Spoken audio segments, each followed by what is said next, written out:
नमस्ते दोस्तों, मैं योगेश माने आप सबका इग्नाइट में स्वागत करता हूं। दोस्तों, जीपीएससी की एएमवी की वैकेंसीज निकल चुकी है और आप लोगों का सबका प्रिपरेशन अच्छे से चल रहा होगा ऐसी आशा करता हूं। मगर दोस्तों, आपको जब कभी प्रिपरेशन कर रहे हो तो समझना है कि लास्ट ईयर किस टाइप के क्वेश्चंस पूछे गए थे और किस लेवल के वो क्वेश्चंस थे, राइट? क्योंकि हमें उसी से पता चलता है कि एग्जाम में हमारे एक्सपेक्टेड क्वेश्चंस कैसे हैं। तो इसी चीज को कंटिन्यू रखते मैं आपके सामने 2021 के जीपीएससी के एआईएमबी के एग्जाम में आए हुए थर्मल और थर्मोडायनामिक्स के क्वेश्चंस लेके आया हूं। अब थर्मल मैंने इसीलिए बोला है क्योंकि इसी के अंदर उन्होंने आरएसी को भी रखा है, कुछ फ्लूइड मैकेनिक्स के पार्ट को भी रखा है, थर्मोडायनामिक्स के भी पार्ट को रखा है और कुछ साइकिल्स को भी रखा हुआ है। तो अब इन सभी क्वेश्चंस को हम डिस्कस करने वाले अच्छे से, उससे आपको समझ में भी आएगा कि क्वेश्चन किस लेवल तक पूछे गए थे। इसमें कुछ न्यूमेरिकल्स भी है और उस न्यूमेरिकल को किस तरह से सॉल्व करना चाहिए, हमारा अप्रोच कैसे रहना चाहिए, ये सब कुछ इसी वीडियो के द्वारा मैं आप लोगों तक पहुंचाते रहूंगा। तो चलिए पहला क्वेश्चन उठाते हैं। और जो मैंने सिलेबस डिस्कशन की सीरीज चलाई थी, देखी नहीं हो तो वो भी देख लीजिए क्योंकि उसमें भी मैंने काफी इंपॉर्टेंट पॉइंट्स कवर कर रखे हैं। और हमारा टेलीग्राम का चैनल ज्वाइन नहीं किया वो ज्वाइन कर लीजिए, यूट्यूब को सब्सक्राइब नहीं किया हो तो वो भी सब्सक्राइब भी कर लीजिए, ऐप को भी डाउनलोड कर लीजिए। अब चलिए देखिए, कंसीडर द फॉलोइंग क्या बोला है? Kinetic energy, entropy, thermal conductivity, pressure, इनमें से which of these are intensive property, इसमें से कौन सी इंटेंसिव प्रॉपर्टी है ये पूछा है। पहले इंटेंसिव प्रॉपर्टी का मतलब होता है इंडिपेंडेंट ऑन मास और साइज।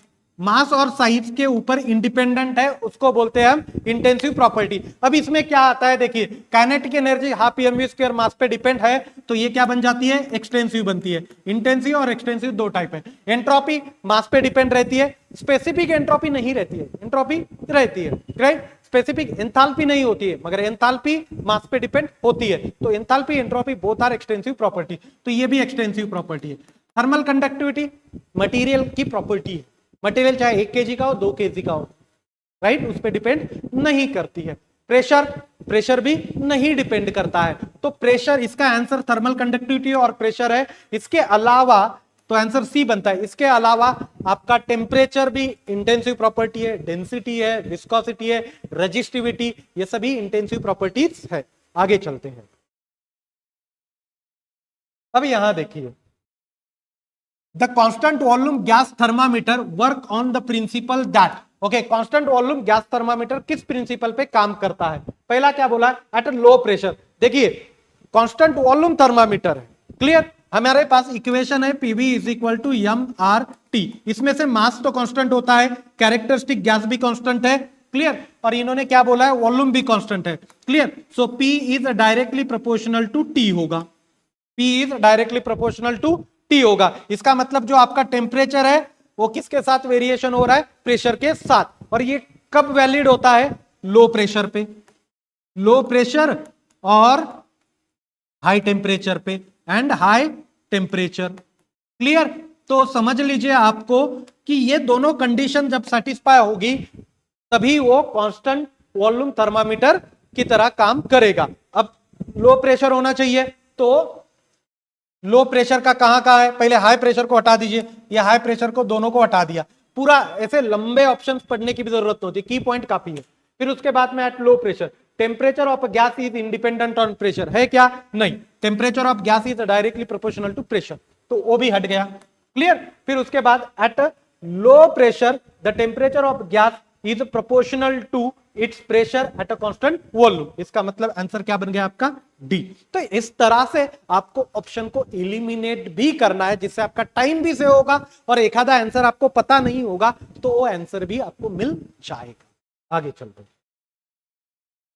हाँ दोस्तों, देखिए, हमारे इग्नाइट ने एक अच्छा सा इनिशिएटिव ले रखा है आपके जीपीएससी के एआईएमबी के एग्जाम के लिए, क्लियर? हमने क्या किया, ये जो क्वेश्चंस है ना कहीं से उठाए हैं, कोई खुद क्वेश्चन बनाने की मेहनत नहीं करता है, क्लियर? तो क्वेश्चन कहीं ना कहीं से उठाए ही रहते हैं। तो हमने क्या किया कि जो स्टैंडर्ड रेफरेंस बुक है उनके पीछे के क्वेश्चन जो कि ज्यादा एग्जाम में पूछे जाते हैं, एसएससी के क्वेश्चन, फिर उसके बाद इंजीनियरिंग सर्विसेज, गेट, इन सभी एग्जाम के क्वेश्चंस को इकट्ठा करके लगभग 20,000 क्वेश्चन प्लस की टेस्ट सीरीज बनाई है, जो कि 700 प्लस उसमें टेस्ट आती है और जिसकी प्राइस 599 रखने वाले हैं। मगर फिलहाल इनॉग्रल ऑफर हमारी चल रही है जिसमें आपको 1 रुपए में वो टेस्ट सीरीज मिल जाएगी। क्लियर। उसी के साथ में हमारी जो पॉपुलर टीम है, एक्सपर्ट की टीम है, जिसमें हमारे डायरेक्टर धनंजय कसाले सर 2 बार एएमवीआई की एग्जाम निकाल चुके, एक्स एग्जीक्यूटिव इंजीनियर है ओएनजीसी के, एमटेक है थर्मल के अंदर वीएनआईटी नागपुर से, राइट। फिर उसके बाद में मैं खुद योगेश माने एमटेक थर्मल इंजीनियरिंग के अंदर एनआईटी त्रिची से 2 बार यूपीएससी इंजीनियरिंग सर्विसेज के इंटरव्यू दे चुका हूं। उसके अलावा काफी जो एग्जाम्स है पब्लिक सेक्टर वगैरह के, उनकी रिटर्न्स भी क्लियर कर चुका हूं, राइट। उसके साथ में ही हमारे प्रतीक रोडे सर है जो आपके मेंटोर की तरह काम करेंगे, राइट। वो खुद ऑफिसर है, राइट, एएमवीआई की एग्जाम निकाल चुके 2017 के अंदर। फिर उसके बाद में तुषार मुसड़े सर है जो 2 बार एग्जाम निकाल चुके 17 और 20 में। ऐसी एक्सपर्ट लोगों की हमारी जो टीम है उन्होंने मिला के एक बैच बनाई है, जो बैच में हम 90% डिस्काउंट दे रहे हैं आपको, 999 प्लस जीएसटी में वो बैच मिलेगी, राइट। उसमें 125 मार्क्स का जो पूरा टेक्निकल है पार्ट ए का वो कवर करने वाले हैं, बाकी भी पार्ट कवर करेंगे मगर उसका सेपरेट होगा कोर्स, ये इसका सेपरेट है टेक्निकल का।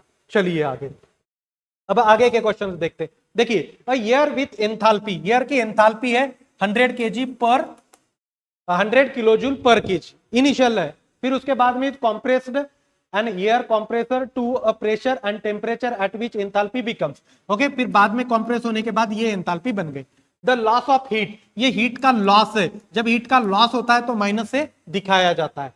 From the compressor as the air passes through it, neglecting kinetic and potential energy, the power required for air mass flow rate is, mass flow rate भी given है। इसका simple meaning है कि ये study flow energy equation से solve होगा, क्योंकि heat loss भी गिवन है, पावर पूछा है, मतलब वर्क से ही निकलेगा पावर, एंथैल्पी दी है, तो ये स्टडी फ्लो एनर्जी इक्वेशन से ही निकलेगा। क्या है study flow energy equation? H1 plus V1 square by 2000, right, plus Q is equal to H2 plus V2 square by 2000 plus W, right. ये 2000 इसलिए किया है क्योंकि हम सब किलो जूल में ले रहे हैं। अब वेलोसिटी की कोई बात ही नहीं है तो 0 कर देंगे क्योंकि दिया ही नहीं है। अब देखो H1 दिया है 100, क्लियर, Q दिया है माइनस है क्योंकि रिजेक्टेड है 40, which is equal to H2 भी गिवन है 200, राइट, प्लस W, कितना आएगा W? ये होगा 60, राइट, यहां से इधर आएगा तो 60 माइनस 200 तो ये बनेगा माइनस 140, मगर इसका यूनिट क्या होगा? किलो जूल पर केजी। हमें आंसर में क्या गिवन है? किलोवाट। बहुत सारे लोगों का यहाँ 140 होता तो वो लगा के चले जाते, मगर हमें क्या करना है? इसको कन्वर्ट करना है, पावर चाहिए हमें। Power is mass flow rate into work done. Mass flow rate given है हमारे पास 0.5 इंटू 140, क्लियर, तो ये आएगा 70 किलो वैट। किलो जूल पर सेकंड मतलब किलो वैट, क्लियर है? ओके, सो आपको चाहे तो स्क्रीनशॉट ले सकते हो। तो इसका आंसर बनता है आपका सी। आंसर क्या बनता है? सी। अब आगे चलते हैं। A gas contained in close system consisting of piston and cylinder arrangement. Piston and cylinder की अरेंजमेंट है। Work done by a gas during expansion. Okay, ये वर्क डन बाय गैस है, इसका मतलब ये पॉजिटिव रहेगा। Work done on the gas होता तो निगेटिव रहता, clear. Decreasing internal energy of a gas during the expansion. अब डिक्रीज इन इंटरनल एनर्जी बोला है तो माइनस आएगा। क्या आएगा? माइनस आएगा। यही प्लस माइनस में ही यहां गलती हो जाती है, क्लियर। अब पूछा क्या है? Heat transfer during the processes. तो डीक्यू क्या होता है? फर्स्ट लॉ से डीयू प्लस डीडब्ल्यू। अब डीक्यू क्या है? डिक्रीज इन है, इसके वजह से माइनस। डीयू मतलब change, final minus initial, right. तो डीयू क्या है? -30। क्यों? क्योंकि डिक्रीज इन है, क्लियर। और डब्ल्यू कितना है? +50, तो ये बनेगा 20 किलो जूल। 20 kilo joule. कितना सिंपल है रे बाबा। बहुत कोई कैलकुलेटर की जरूरत पड़ी है क्या? नहीं पड़ी है। बहुत ही सिंपल सवाल पूछे जाते हैं। आगे चलते हैं। देखिए, during a constant pressure expansion of a gas is, during a constant pressure expansion of a gas 33.3% heat is converted into a work, मतलब वर्क कितना है 0.33 times Q. Clear? The temperature rises by delta T कितना given है, delta T is 20 kelvin. Okay, the specific heat of a gas at a constant pressure is proportional of a वर्ग W। Specific heat at a constant pressure पूछा है।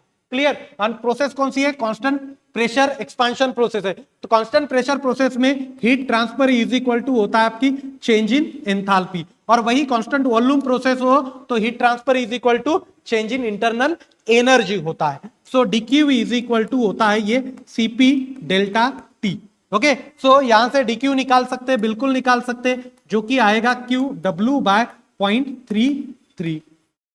Right? तो put करिए यहां W by 0.33 is equal to Cp into 20। Clear? तो Cp is equal to बनेगा W by 0.33 divide by 20। अब percentage में चाहिए तो 100 से मल्टीप्लाई करेंगे तो ये आएगा 5। राइट? 5 डिवाइड बाय 0.33 मतलब होगा ये 15, लगभग 15% of W, 15% of W। Clear? So बहुत ही सिंपल क्वेश्चन है, मगर जब तक प्रैक्टिस नहीं करेंगे तो क्वेश्चन नहीं बनने वाले। आगे चलते हैं।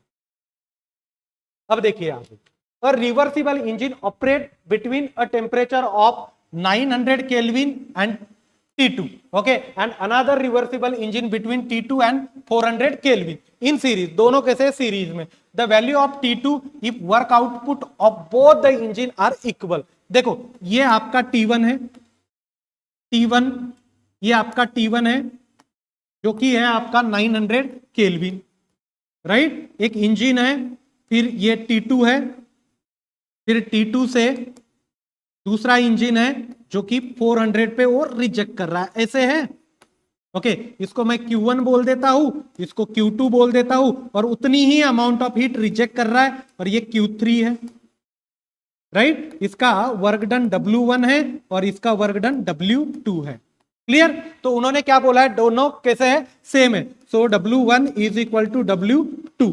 W1 क्या होगा, Q1 minus Q2, Q1 minus Q2 which is equal to W2 is Q2 minus Q3, Q2 minus Q3।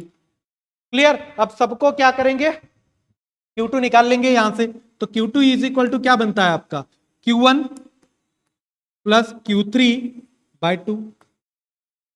Clear? Q1 plus Q3 by 2। अब क्या करेंगे, इसको Q2 से डिवाइड कर दिया। एक याद रखिए, Q1 bye Q2 is equal to होता है T1 bye T2 thermodynamics temperature scale की बदौलत। थर्मोडायनामिक्स टेम्परेचर स्केल की बदौलत ये ऐसे लिख सकते हैं, हम लिख सकते हैं या नहीं?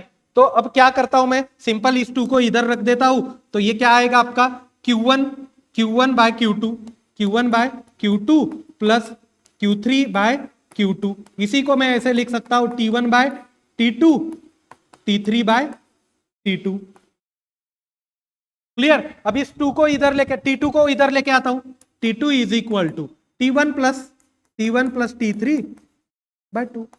What is the T1, 900 plus 400 divided by 2, मतलब होता है ये 650 केल्विन।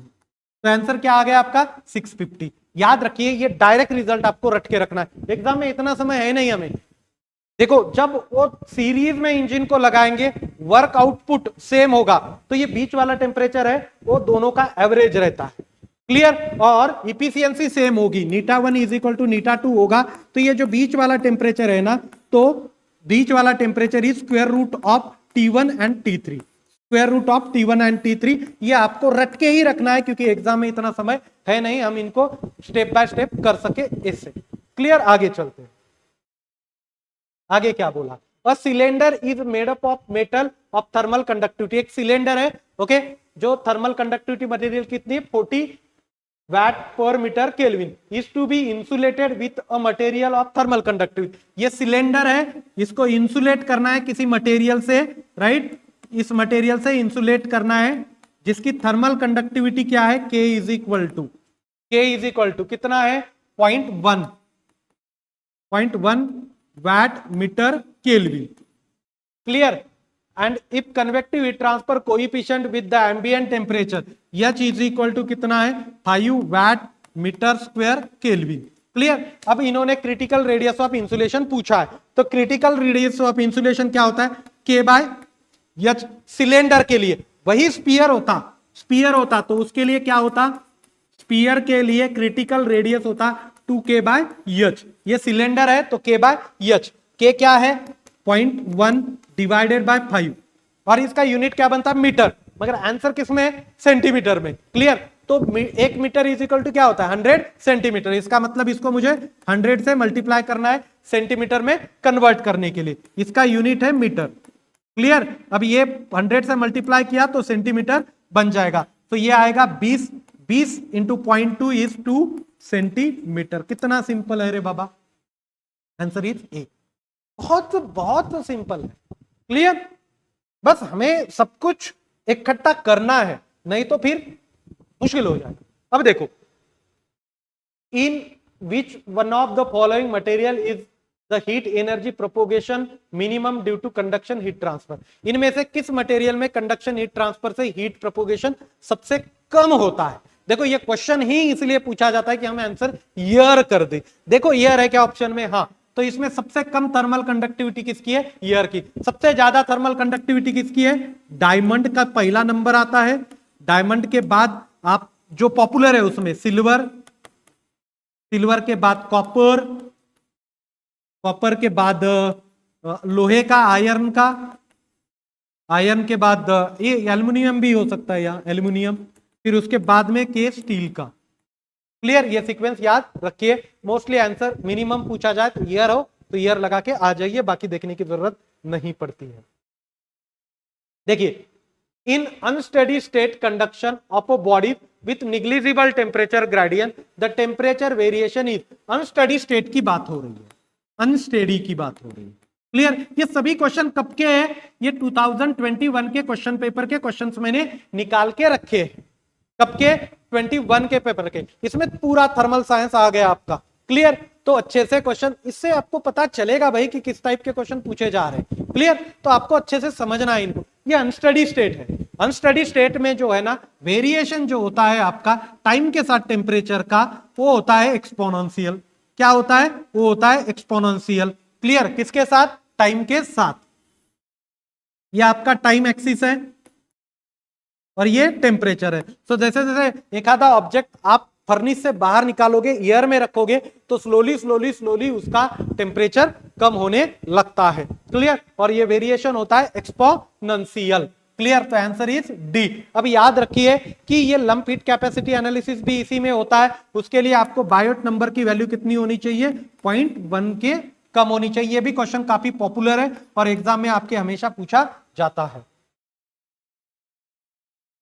अब देखिए, a condenser of refrigeration system reject heat at 120 kilowatt while its compressor consume a power of 30 kilowatt. The coefficient of performance of a system, coefficient of performance of system पूछा है। ये higher temperature है और pump given है। याद रखिए क्या given है जो। क्लियर। और ये लो टेम्परेचर है और आपको हीट लो टेम्परेचर से हाई टेम्परेचर ट्रांसफर करनी है। वर्क इनपुट उन्होंने कितना दे रखा है 30 किलोवाट और हीट कितनी रिजेक्ट हो रही है हाई टेम्परेचर पे 120।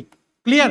तो 120 माइनस 30 तो ये होगा 90, क्योंकि input is equal to output होना चाहिए। 90 प्लस 30 तो 1 हो गया 120। अब इन्होंने क्या पूछा है देखिए, the coefficient of performance of system a condenser of refrigeration system बोला है।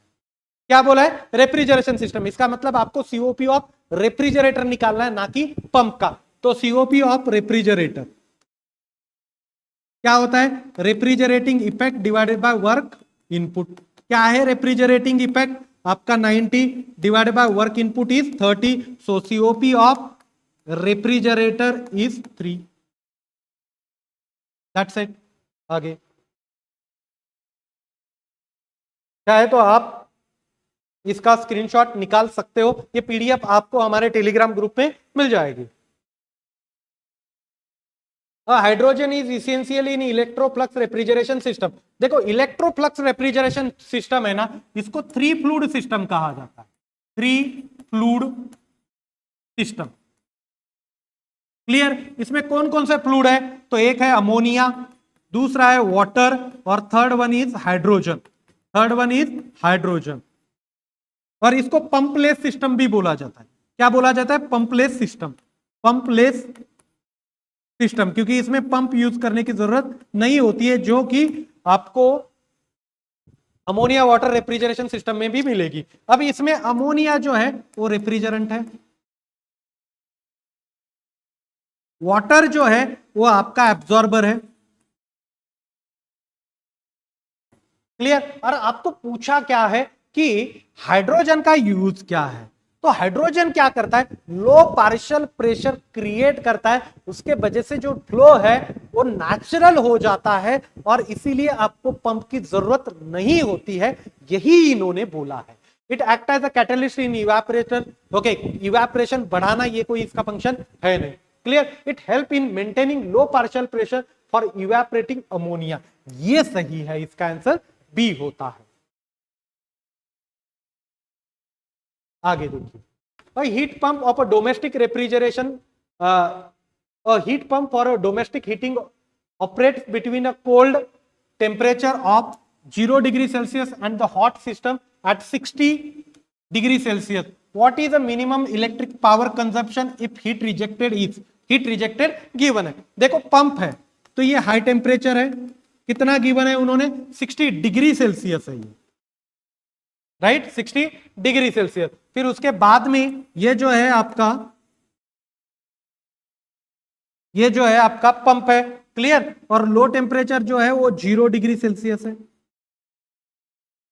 0 डिग्री सेल्सियस है। और वर्क इनपुट आप कितना दे रहे हो, निकालना है क्या? देख लो, ये यहां से हीट निकाल रहे हैं आप, लो टेम्परेचर से हाई टेम्परेचर आप ट्रांसफर कर रहे हो, right. A heat pump operate for a domestic heating operate between a cold system and the hot system. What is the minimum electric power consumption if heat rejected is? ये heat given है QH, कितना है ये? 80,000 kilo joule पर hours. Clear. Okay, अब देखो COP क्या होता है। पंप का सीओपी हाई टेम्परेचर ऊपर होता है divide by high minus low temperature, right. Heat rejected divided by work input, आपको वर्क इनपुट ही निकालना है। क्लियर। अब हाई टेम्परेचर कितना है? 60, ये डिग्री सेल्सियस में, उसको केल्विन में कन्वर्ट करना है। सो 60 प्लस 273 डिवाइडेड बाय, अब डिफरेंस आप डिग्री सेल्सियस में भी लिख सकते हो। So 60 minus 0 is equal to 80,000 divided by, अब ये किसमें? किलो जूल पर आवर में है, राइट। मुझे पर सेकंड में निकालना है तो किलो वाट में बने, तो 3600 वर्क इनपुट। अब इसमें से मुझे वर्क इनपुट निकालना है। कैलकुलेशन बहुत डिफिकल्ट लगने लगते हैं, मगर वैसे है नहीं दोस्तों, कैलकुलेशन इसके भी इजी है। बताइए फटाक से, फटाक से बताइए।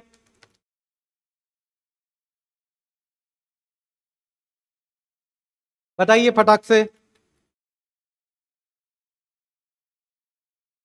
आंसर क्या आता है आपका? लगभग 4 किलोवाट के आसपास आ जाता है। आपको इसको आंसर मुझे बताना है, कमेंट में भी बताना है गलत हुआ या सही हुआ। कैलकुलेशन 4 के आसपास आता है। क्लियर। सिंपल से कैलकुलेशन भी है, उसमें उतना ये नहीं है। यहां 60 आता है तो कितना बनेगा ये 6 से डिवाइड करेंगे तो ये होगा 10। पहले तो ये देखिए, ये 60, राइट। ये माइनस 0 है तो छोड़ दीजिए, ये 0 0 गेट कैंसल, राइट। ये रहेगा, आएगा आपका 60, इसमें से 0 ये कैंसल हो गया, राइट। ये 4000 ऊपर रहेगा 8000 में से, और डिवाइड बाय 3 रहेगा। क्लियर। निकाल लो, आपको 4 किलोवाट के आसपास मिल जाएगा। यहां देखिए, a Carnot heat pump work between a temperature limit of 277 and 27 if COP is. अब देखो हीट पंप बोला है, हीट पंप का सीओपी बोला है, तो हमने अभी देखा है COP of heat pump higher temperature divide by higher minus lower temperature. Higher temperature कितना है? 273 डिग्री सेल्सियस में है, 277 है तो केल्विन में कन्वर्ट करो 10, 1 रहेगा 550, तो ये बनेगा 550 डिवाइडेड बाय, ओके माइनस कर सकते हैं आराम से, कोई दिक्कत नहीं। 277 माइनस 27, ये तो बनेगा 550 डिवाइड बाय 250, कितना आता है, राइट 50 से मल्टीप्लाई करेंगे तो ये कितना आएगा 5 और ये आएगा 11, तो हो गया 2.2। बहुत ही सिंपल कैलकुलेशन, एक ही कैलकुलेशन था जो पहले वाला लंबा था वो, राइट। अब देखिए इस question, two block which are at a different state are brought into a contact with each other and allowed to reach the final state of thermal equilibrium, the final temperature attained specified by। देखो दो block है हमारे पास, ये एक block है और ये दूसरा ब्लॉक है, क्लियर, ये दूसरा ब्लॉक है, दोनों ब्लॉक को एक दूसरे के कांटेक्ट में लेके आ गए। तो उन्होंने क्या बोला है कि फाइनल टेम्परेचर बता दीजिए। अब इनका अलग अलग टेम्परेचर है, क्लियर। तो क्या होगा कि इस ब्लॉक ने जो हीट ले रखी है ये हॉट है, समझ लीजिए हॉट है, तो ये कोल्ड वाला ब्लॉक क्या करेगा, उससे हीट ले लेगा। कितनी हीट लेगा, जितनी ये रिजेक्ट करेगा 1 वाला, राइट। सो 1 ने जो हीट रिजेक्ट की वो 2 ने ले ली है, राइट। मतलब heat rejected by 1 is equal to heat gain by 2, clear. तो ये एनर्जी बैलेंस आ गया, जहां जहां एनर्जी बैलेंस आएगा फर्स्ट लॉ वहां काम करेगा। सो आपका आंसर होगा फर्स्ट लॉ। बहुत सारे लोग जीरोथ लॉ बोल के गलत करके चले आते हैं, तो आंसर क्या होगा फर्स्ट लॉ, क्योंकि एनर्जी बैलेंस है। अभी यहां देखिए, a COP of a air conditioner plant is higher than COP of household refrigerator। घर के फ्रिज से एयर कंडीशनिंग प्लांट का COP ज्यादा रहता है। COP ज्यादा होना मतलब इकोनॉमिकल होना, क्लियर। उसके बाद में for a same condenser temperature the suction pressure of evaporator is higher in air conditioning plant than the household plant. देखो ये हमारी वेपर कंप्रेशन साइकिल है, समझ लीजिए। एग्जांपल वेपर कंप्रेशन साइकिल से दे रहा हूं,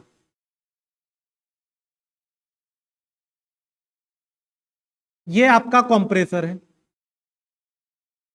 ये आपका कंप्रेसर है। समझ लीजिए आपका इवेपोरेटर प्रेशर थोड़ा सा ज्यादा रहा, थोड़ा सा ज्यादा रहा, तो क्या होगा, ये जो आपका वर्क इनपुट है ये रेफ्रिजरेटिंग इफेक्ट तो बढ़ेगा ही बढ़ेगा। यहां से यहां देखिए, राइट, रेफ्रिजरेटिंग इफेक्ट बढ़ेगा, मगर उसी के साथ आपका वर्क इनपुट जो है कंप्रेसर को वो क्या हो रहा है, घट रहा है। तो आपका सीओपी क्या होता है, COP is refrigerating effect divide by work input. Work input आपका बढ़ेगा क्योंकि ये लाइन देखो, ये छोटी है ये बड़ी है, ये आपका रेफ्रिजरेटिंग इफेक्ट है।